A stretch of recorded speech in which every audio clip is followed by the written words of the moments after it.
Ndasubiriye kubaha mwiriwe canke mwaramutse bivanye naho buri umwe wese aherereye banywanyi bacu mubana natwe mu makuru n'ibiganiro vya misi yose tubandanya gushikiriza kuri no mbonesha kuri ryacu ari nayo yanyu Muhuza TV. Uyu akaba ari umwanya tugiye kubagezako amakuru agezweko ariko aravugwa ngaha mu gihugu c'u Burundi. Muhaye kaze rero aho uherereye hose ukurikirana amakuru n'ibiganiro vyacu herereye ngaha mu gihugu c'u Burundi, abari hanze y'imbezi igihugu c'u Burundi ku mugabane wa Afrika ndetse no mu makungu ya kure. Uyu akaba ari umwanya tugiye kubagezako amakuru n'amakuru tuza kugaruka n'ubundi kuyarabana n'igisata c'umutekano cane cane, ariko tukaza kugaruka kuyavugwa mu gisirikare c'u Burundi, aho kuri ubu igipfungu kiri mw'ishingurwa ry'abasirikare b'u Burundi baherutse kugwa muri Repubulika Iharanira Intwaro Rusangi ya Kongo. Ni mu gihe ubwoba ari bwinshi, amarira ari menshi mu miryango ifise abasirikare bayo barungitswe kugarukana umutekano mu gice c'ubuseruko bwa Repubulika Iharanira Intwaro Rusangi ya Kongo. Cane cane ubwo bukaba bwuzuye mu miryango ifise abayo barungitswe mu masezerano leta y'u Burundi yagiraniye n'igihugu ca Repubulika Iharanira Intwaro Rusangi ya Kongo. Ni muri ivyo rero ibikorwa vyo gushingura bamwe mu basirikare b'u Burundi baherutse kugwa mu ntambara iri hagati ya leta ya Felix Tshisekedi n'umuhari M23 ngo birategekanijwe muri ino ndwi, biteguwe mu buryo busa n'ubunyegeje. Hari intahe ihejeje gushingwa n'umwe mu ntwazangabo mu gisoda c'u Burundi, aho ubwe yivugiye ivyo bariko barakora. Ngo leta ngo yoba idashaka ko imiryango yabuze ababo imenyana kandi ntishaka gutanga umuco kucishe abo basirikare. Amasoko yacu mu gisirikare yatubwiye ko ivyo bikorwa bitegekanijwe ngaho, kandi ni mu gihe hari imiryango myinshi itagira amakuru y'aho ibiziga vy'ababo biri. Hano tukaba tugiye kubageza ko n'amazina y'abasirikare 12 tumaze kumenya ko baguye mu ntambara yahuje abo basirikare b'u Burundi ndetse n'umuhari M23. Igisoda kitubaha imiryango yabuze ababo. Amasoko yacu mu gisirikare yagize ati gushingura abasirikare baguye mu ntambara ya M23 muri Kongo biriko bikorwa ukuntu gutangaje. Ngo kirazira ko amazika abera rimwe, kirazira kandi ko imiryango yabuze ababo imenyana. Ngo bagerageza kurondera ko buri munsi bashingura abasoda batava mu ntara zimwe kubera badashaka ko abantu babuze ababo babonana bagahana ivyiyumviro. Amaziko abahagarikiwe n'intwazangabo ofisiye yarungitswe n'ibiro vya gisirikare muri etat major. Amaziko aheze ngiyo ntwazangabo ica inyegera kubera ibibazo umuryango mubaza ntiyovyishura. Uyu rero yarungitswe na etat major hasiga bw'uyu muryango wabuze ko ibisigaye bazobimenyera muri etat major. Uwo muryango nawe ugeze muri etat major hagize ico baza uraterwa ubwoba, bakababwira ko waba yapfiriye ku kazi, gutyo nta muco wigera utangwa ku vyahitanye abasirikare. Ni nkuko rero ngo imiryango hataco ibaza kijanye n'indishi y'akababaro kirese ibisanzwe biteguriwe umusoda apfiriye mu gihugu ngaha mu Burundi. Ntaho rero ngo bihuriye n'ibikorerwa umuryango w'umusirikare apfiriye mu mahanga nka kurya bigendera uguye mu gihugu ca Somalia. Abasirikare ngo baragurishijwe muri Kongo, imiryango iriko yamburwa abayatansiguro atateka atanindishyi. Ni mu gihe kandi mu makuru twari twabagejeje ko yabanje twabwiye ko impembo y'umusoda agiye muri Repubulika Iharanira Intwaro Rusangi ya Kongo yemererwa ari uko ngo avuye yazoca arungikwa mu gihugu ca Somalia. Ni mu gihe kandi Somalia ariyo ndoto umusoda w'u Burundi yamana umwaka amara muri Somalia hembwa umushahara usumba uwo azohembwa mu myaka yose azoba mu gisirikare c'u Burundi. Ngagiye Somalia baziko naho yo ku rugamba abana batazicwa n'inzara. Aha rero hari amazina y'intwaza y'abasirikare 12 ahejeje kumenyekana. Urakurikire neza ushobora kuza kumva harimwo uwo uzi canke se wawe nawe ukaja kubaza ivyiwe.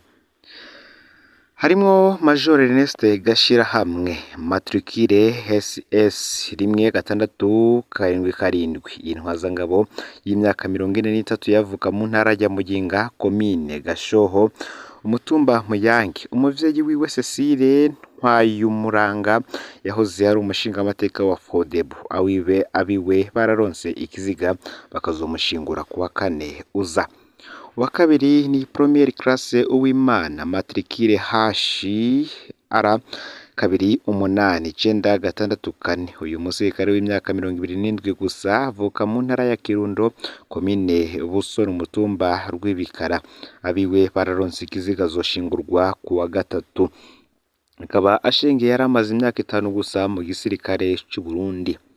Haza kandi première classe Gordier Uwimana matricule HR kabiri gatandatu gatatu gatandatu kabiri. Uyu musirikare w'imyaka 29 gusa yari amaze imyaka 6 mu gisirikare, akaba avuka mu Ngagara mu gisagara ca Bujumbura. Uyu mu gisirikare baremera ko batahanye ikiziga ciwe.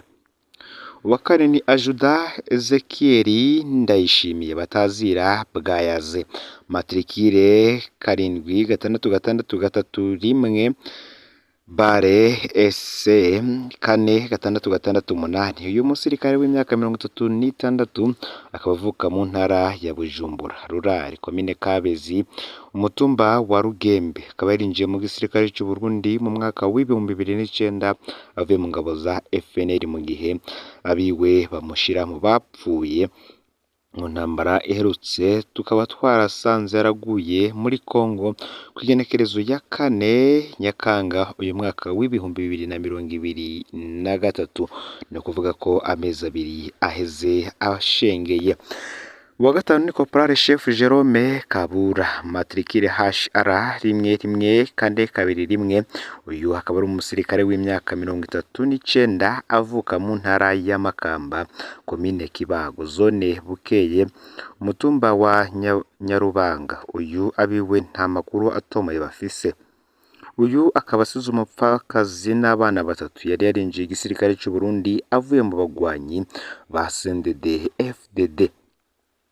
Hakazamo kandi première classe Freri Masabarakiza benshi bita Masabo matricule HR kabiri karindwi gatandatu kane kabiri. Uyu musirikare w'imyaka 29 akaba avuka mu ntara ya Mwaro komine Ibisoro umutumba Gitaramuka.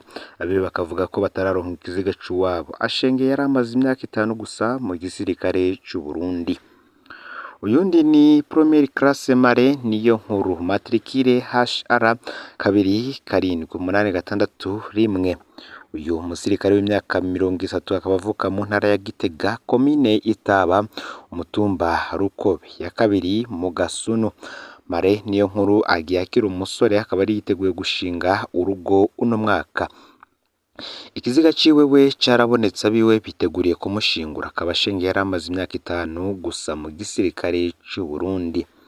Harimwo kandi Corporal Chef Edouard Nimbesha matricule HR rimwe karindwi gatandatu rimwe gatandatu. Uyu musirikare w'imyaka 41 avuka mu ntara ya Muramvya komine Bukeye umutumba wa Nyambo. Yinjiye mu gisirikare cy'u Burundi mu mwaka w'2001. Edouard yari yubatse asize umwana atarakwiza imyaka 2. Abiwe nta gakuru bafise kajanye n'ikiziga c'uwabo.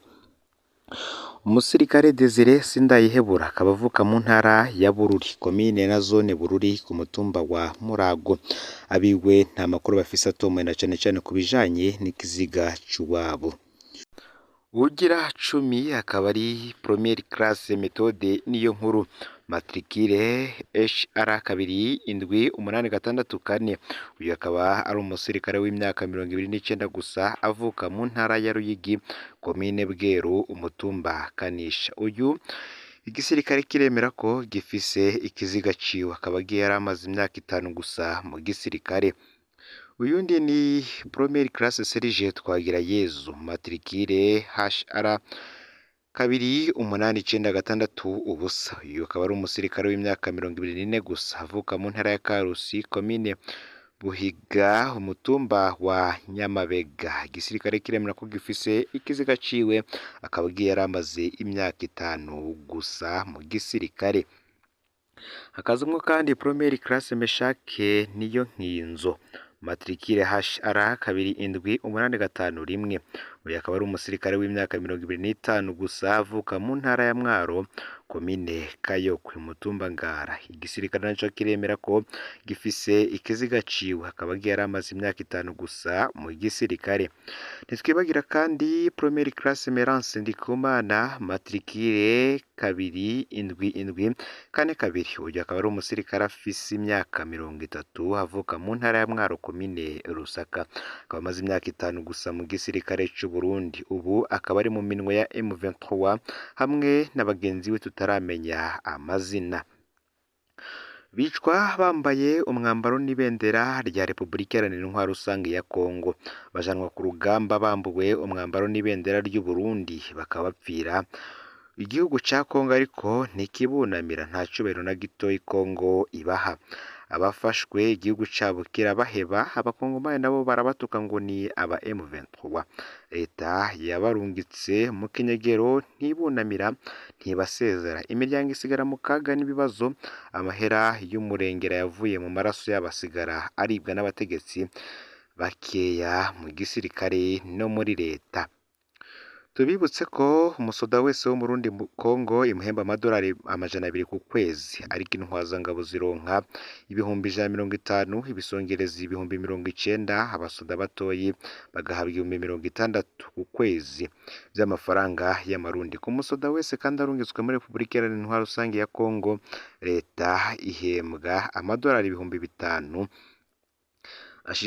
ari hafi gushika miliyoni 20 z'amafaranga y'amarundi yose. Rero ntawuzi iyo aja, ntiyandikwa amafaranga leta y'u Burundi izokoresha canke amafaranga igisirikare c'u Burundi gikoresha.